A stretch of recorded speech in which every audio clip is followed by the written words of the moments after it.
Ok. Alexis, bah déjà dites-nous comment ça va et comment s'est passé le début de saison pour vous.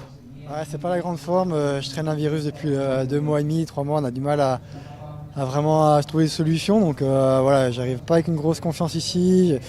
Mais on a un beau collectif autour de Steph Kras. Donc on espère réussir un beau Pays Basque. On arrive à se remotiver quand même quand ça traîne comme ça. On sait, il y a beaucoup de coureurs qui ont eu ça, notamment l'an passé. Comment on fait pour garder le moral?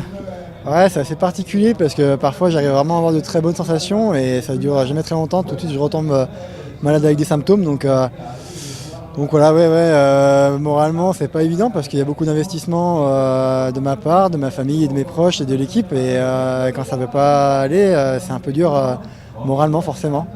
Aujourd'hui, vous avez parlé de Steph Kras, ça peut être une belle arrivée pour lui? Euh, pour l'étape, je sais pas, mais pour le classement général, en tout cas, on va s'attacher à le mettre dans les meilleures conditions possibles. Pour aujourd'hui, on a peut-être Mathieu, Pierre aussi qui peuvent être de très bonnes options pour l'étape.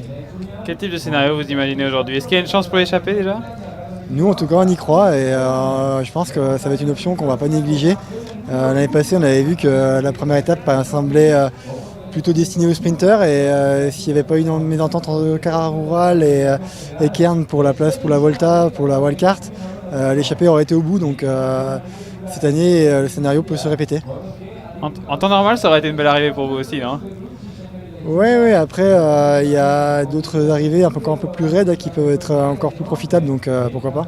Juste un dernier mot sur la semaine en elle-même. Il n'y a pas de grosse arrivée au sommet, mais il y a un parcours très difficile. Quel type de semaine on s'imagine? Ouais, c'est vrai que c'est un peu plus atypique par rapport à l'année passée. On avait beaucoup d'arrivées au sommet et cette année c'est un peu différent. Je l'ai déjà vécu par le passé. C'est pas pour autant que la course va être facile. Et on a vu des fois des scénarios de course où les attaques et les leaders se dévoilent plus en amont. Et j'ai souvenir par le passé des passes d'armes entre Quintana et Alberto Contador justement à 40 km de l'arrivée et forcément ça réduit et ça fait énormément de dégâts dans le peloton. Merci beaucoup Alexis. Bonne chance, bonne course.